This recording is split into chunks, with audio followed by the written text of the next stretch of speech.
피 흘림이라는 제목으로 같이 나누고자 합니다. 오늘 말씀을 이해할 때 우리는 먼저 두 가지가 좀 이해되어져야 하고, 그 가운데 왜 피 흘림이 필요한가, 그리고 피 흘림은 무슨 의미인가를 같이 좀 나눠보겠습니다.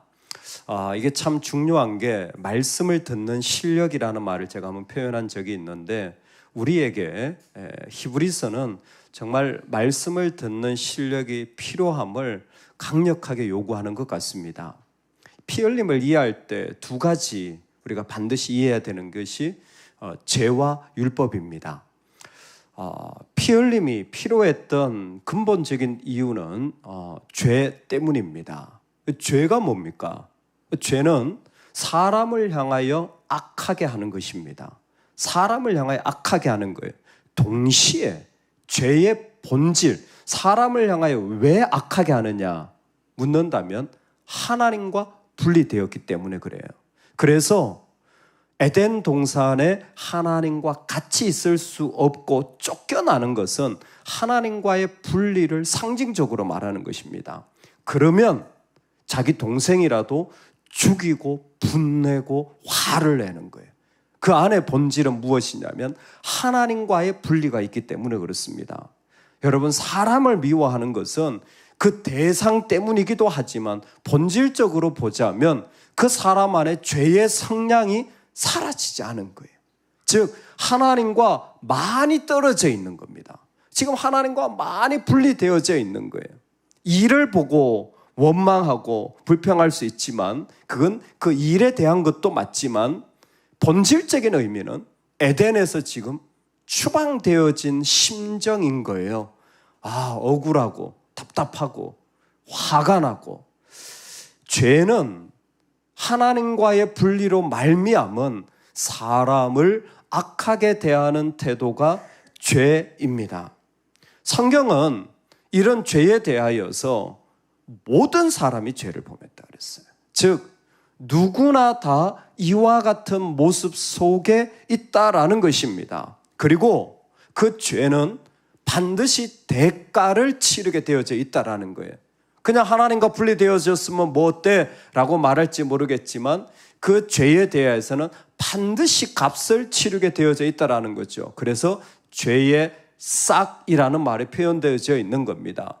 죄는 값을 치르게 되어져 있어요. 내가 치르고, 내 가족이 치르고, 내 자녀들이 치르고, 내 가정이 치르고, 내 교회가 치르는 거예요.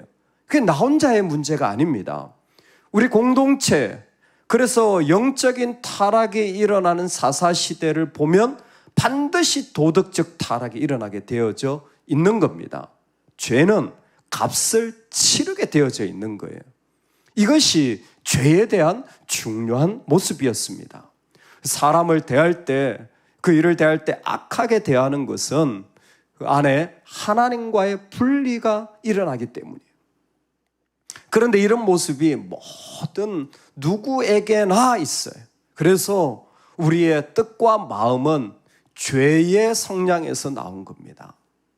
이것을 쉽게 생각하지 말아야 할 것은, 그 죄는 반드시 대가를 치르는데 나만 치르는 게 아니라 내 자식이 치르고, 내 가정이 치르고, 내 교회가 죄로 말미암아 그 멸망에 이른다라는 거죠. 그러면 내가 무슨 죄가 있나? 나를 보면 내가 죄가 보이죠. 여러분, 그거는 도덕적인 죄예요. 나를 보고 보이는 죄는 도덕적인 죄만 보여요. 내가 성격이 이래서 내가 사람을 이렇게 미워하는구나. 그것도 맞아요. 근데 본질적인 죄, 즉 하나님과의 분리는 어디서 하냐면 율법에서 할 수 있어요. 그래서 죄와 율법에 대한 이해가 필요해요. 하나님이 왜 율법을 주셨는가? 첫 번째 언약인 이 토라를 왜 주셨는가 한다면, 율법은 죄를 고발하는 역할을 합니다. 율법은 죄를 고발하는 역할을 해요. 그래서 갈라디아서에서 보면 율법의 저주라고 표현되어져 있습니다. 율법 자체가 나빠서가 아니라 율법이 있으면 내 죄가 다 드러나는 거예요. 십계명이 없으면 살인이 죄인 줄을 몰라요. 안식일을 지키지 않는 것이 죄인 줄을 몰라요. 예배에 대한 태도가 내 선택에 달려져 있다고 생각하지 죄라는 생각을 하지 못합니다. 아유, 그건 내 성향이야. 뭘 그렇게까지 해? 라는 생각이 우리에겐 자연스럽게 다가오게 되어져 있습니다. 여러분, 이와 같은 일들이 일어날 때에 율법은 그것을 분명하게 무슨 이야기니?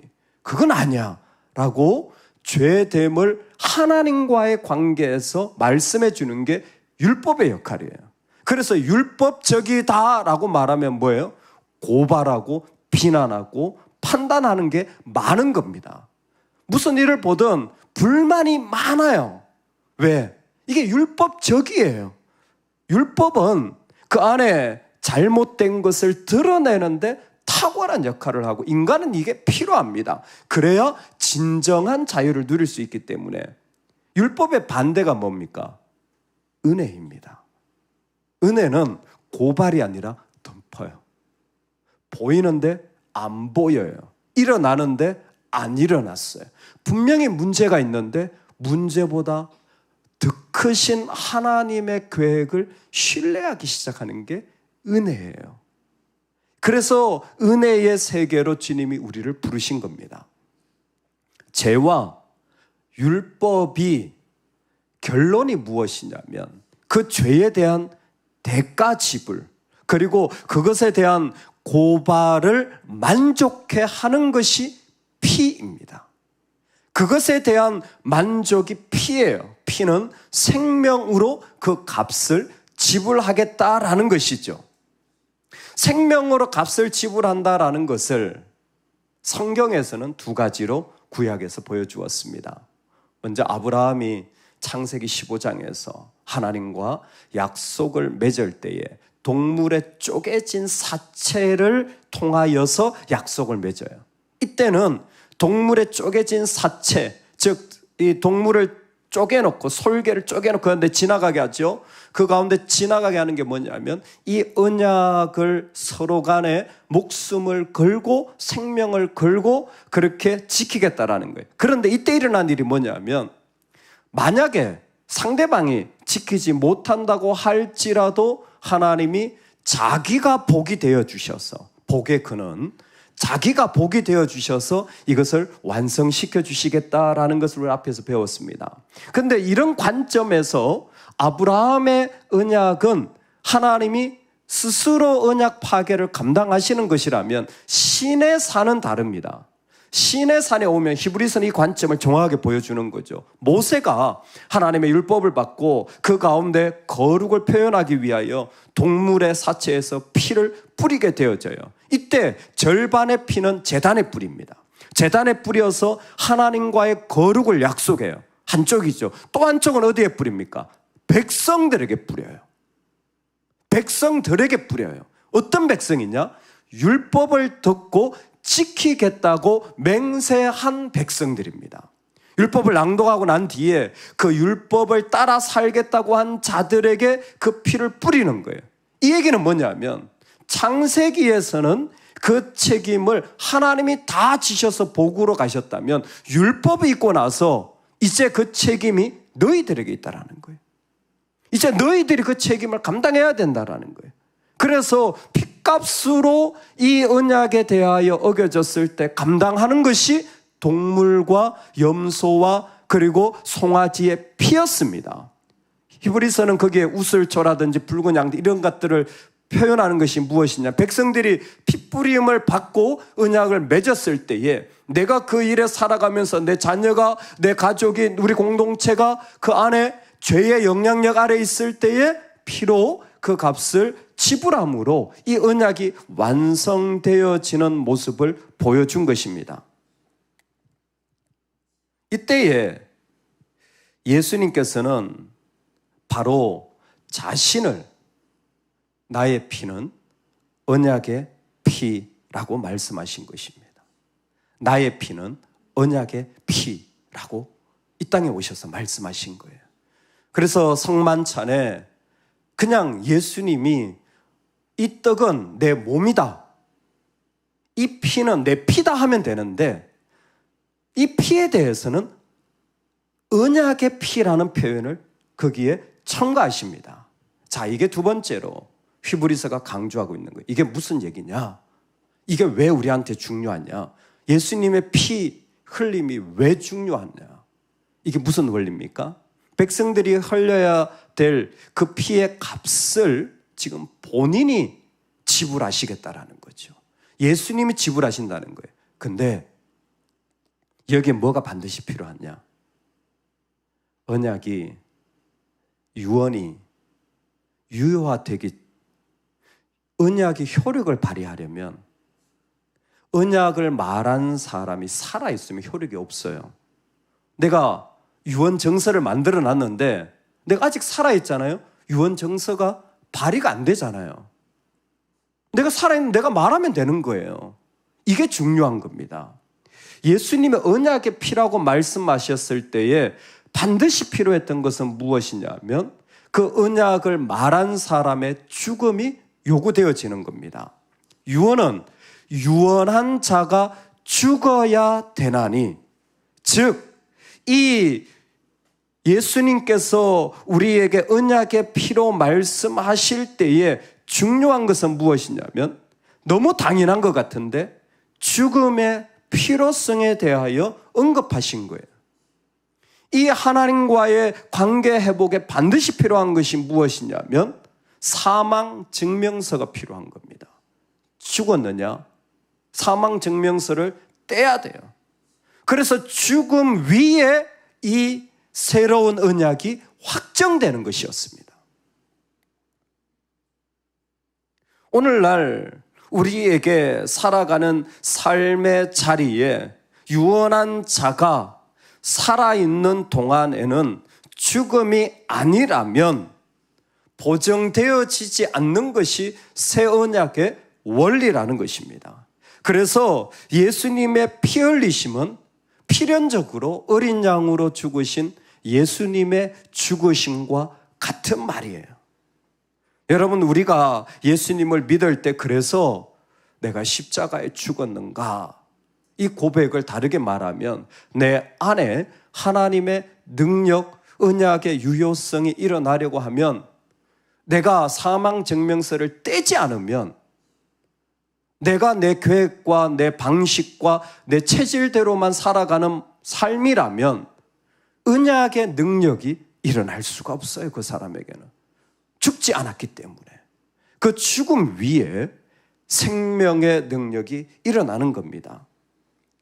그러면 이것이 나에게 어떤 의미인가? 죄에 대하여, 율법에 대하여 우리는 분명히 알게 되었어요.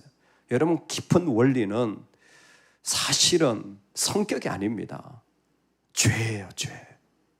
죄의 모습이 그렇게 고발하게 하고 미워하게 하고 비판하게 하고 싫어하게 하고 마음에 안 들고 내 방식대로 하게 하는 거예요. 그 죄예요. 그 죄는 반드시 대가를 치릅니다. 여러분, 이 사실을 기억하셔야 돼요. 죄는 반드시 값을 치러요. 내가 값을 치르고 내 가족이 치르고 교회가 치른다니까요. 내 자녀들이 그 값을 치르는 이게 무서운 일이에요. 이게 죄의 저주입니다. 우리가 주님을 믿을 때 주님의 능력이 왜 필요하느냐? 언약의 피예요. 언약의 피. 그 피 흘림으로 말미암아 이 모든 내가 짊어졌던 일들을 예수님께서 그 죽음 위에서 해결해 주신 거예요. 그래서 22절에 피 흘림이 없음즉 사함이 없느니라. 예수님께서 죽으실 때에 비로소 죄의 사함이 일어난다는 겁니다. 여기는 두 가지 원리가 있는데요. 절대적으로 피 흘림이 필요하다는 것이죠. 동시에 예수님이 언약의 피라고 말씀하신 걸 기억하셔야 돼요. 죽기까지 순종하신 겁니다. 그래서 피 흘림이라는 말을 다르게 말하면 충성이라고 말할 수도 있을 것 같아요. 죽기까지 순종하셨기 때문에. 하나님의 사랑이 이 땅에 이루어지기 위하여 죽기까지 순종한 거예요. 나의 피, 곧 언약의 피라는 것은 백성들이 깨끗하게 되고 온전함에 이르는 자리를 보고 싶으셔서, 그 자리를 주고 싶으셔서 백성들의 마음에 조금도 미움이나 불평이나 그 안에 죄의 성량이 일어나지 않고 깨끗하게 살아가는 자리를 선물해 주고 싶어서 그들에게 하나님이 허락하신 그 아름다움과 영광스러움을 주고 싶으신 주님의 마음이 언약의 피입니다.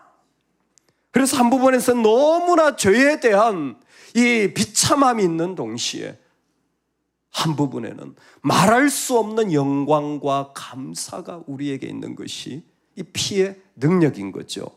여러분, 이것은 오늘 우리가 살아가는 시대에도 똑같이 일어납니다. 피 흘림이 없으면 사함이 일어나지 않아요. 예수 그리스도의 피 외에는 구원이 없습니다. 이 사실은 우리에게 똑같이 적용되어지는데, 여러분, 우리의 죽음이 생명을 일으키는 거예요. 역시 미랄의 원리입니다.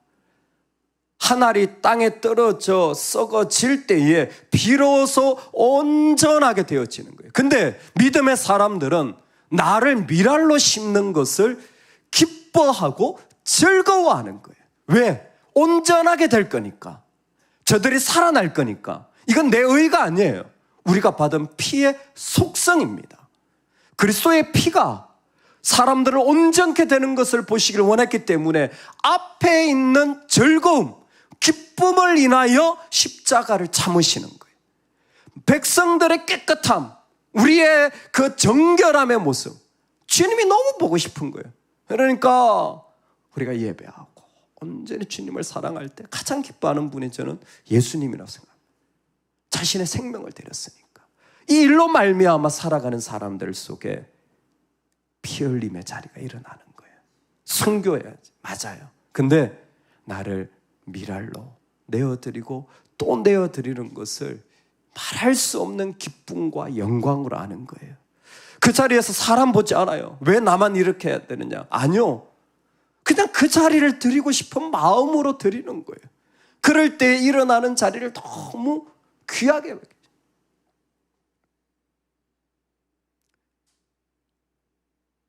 어제 총장님하고 이렇게 교제를 하면서 참 하나님의 세계는 저는 너무너무 신기할 때가 많아요.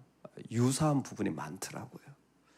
하나님 같이 일하게 하시고, 어제 이렇게 말씀을 전해주시고, 사실 교회에서 풍성하게 우리가 사례를 준비를 했습니다. 근데 제가 사례를 준비하면서 학교에 계시니까 더 필요하지 않을까 해서 사실 학교 사역비로 조금 더 엑스트라로 준비를 했어요. 이렇게 드리고 싶은 마음이 있을 때가 있잖아요. 드렸어요. 그랬더니 총장님 받으시면서 그러시더라고요. 감사합니다. 전액 학교 장학금으로 드리겠습니다. 그 자리에서 바로 얘기하시더라고요. 전액 학교 장학금으로 드려요. 왜? 우리 학교의 학생들, 걔들. 목사님, 밥 못 먹는 애들이 아직도 있습니다. 6,000원인데 학교에서 700원짜리 식권을 만들어준대요. 그러면 5,300원은 학교에서 내주는 거예요. 근데 그거를 이렇게 다른 애들이 보면 안 되니까, 그러면 좀 기분이 나쁘니까 그냥 똑같이 이렇게 딱 누르는데 700원짜리가 있대. 그걸 딱 누르면 6,000원짜리 쿠폰이 딱 나온대요. 똑같이.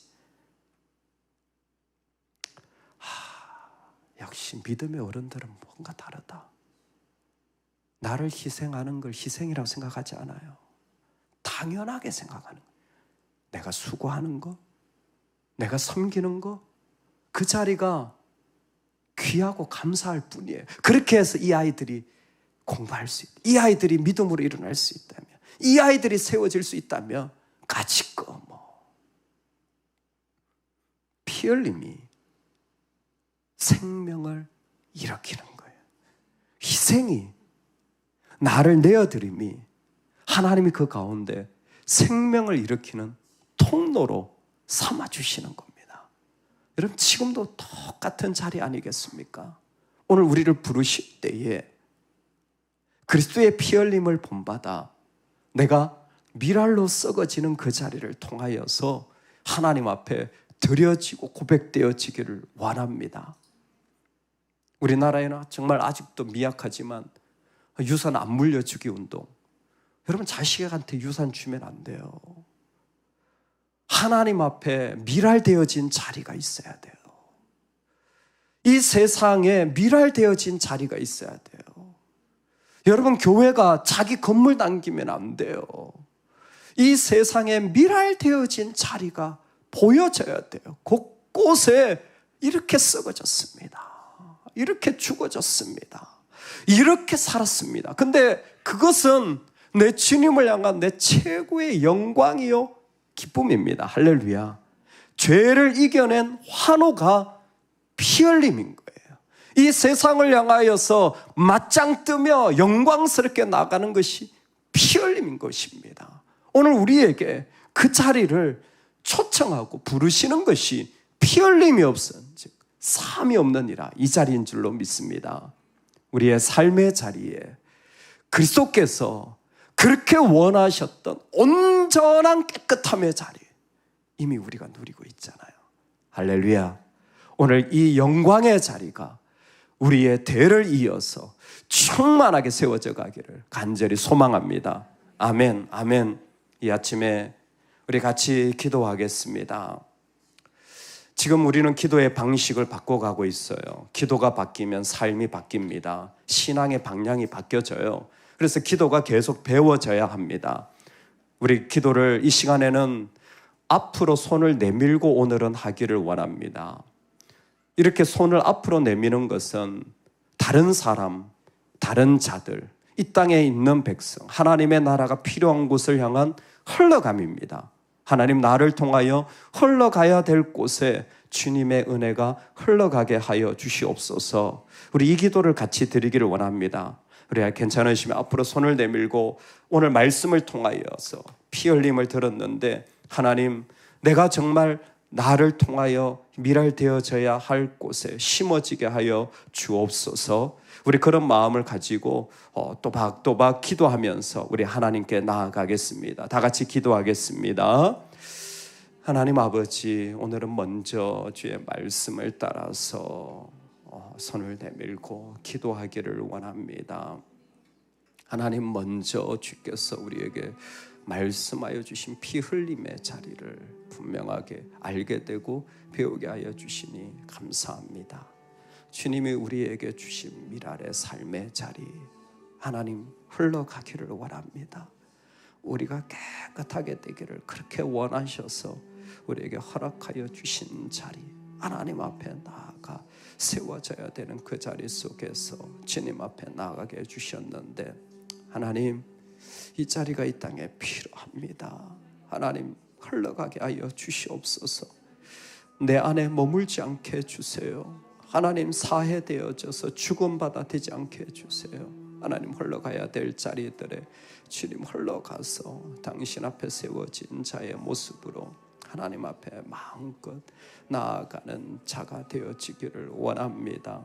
하나님께서 같은 언어와 같은 말로 주님 앞에 나아가 기도하려고 하는 백성들을 붙잡아 주시고, 하나님께서 허락하여 주시는 마음의 자리를 가지고 주님 앞에 기도합니다. 주께서 허락하여 주시는 모습을 따라서 하나님 앞에 나아가 하나님 허락하여 주시는 마음을 따라서 주님 앞에 걸어갑니다. 주여 도와주시고 하나님 앞에 나아가 주님께서 받은 은혜와 사랑을 주님께서 허락하여 주시옵소서. 주님 아버지, 세워가는 마음의 자리 주님 그 안에 세워져 하나님 축복하여 주시고 그 안에 주님의 생명이 일어나게 하여 주시고, 하나님께서 주님 살려주시는 은혜가 있도록 흘러가게 하여 주시기를 원합니다. 하나님께서 말씀하여 주셔서 주님 도와주시는 주님 아버지 하나님의 습에도록 주님 도와 하나님 앞에 나아가는 당신 앞에 세워져서 걸어가 지게 된 믿음의 자리를 주님 앞으로 나아갑니다. 하나님, 주님 아버지 하나님의 습에도록 주님 도와주시고 주님 앞에 나아갈 때 주님 앞에 우리 계속 기도하시면서 마지막 중보의 기도 제목을 부탁을 드립니다.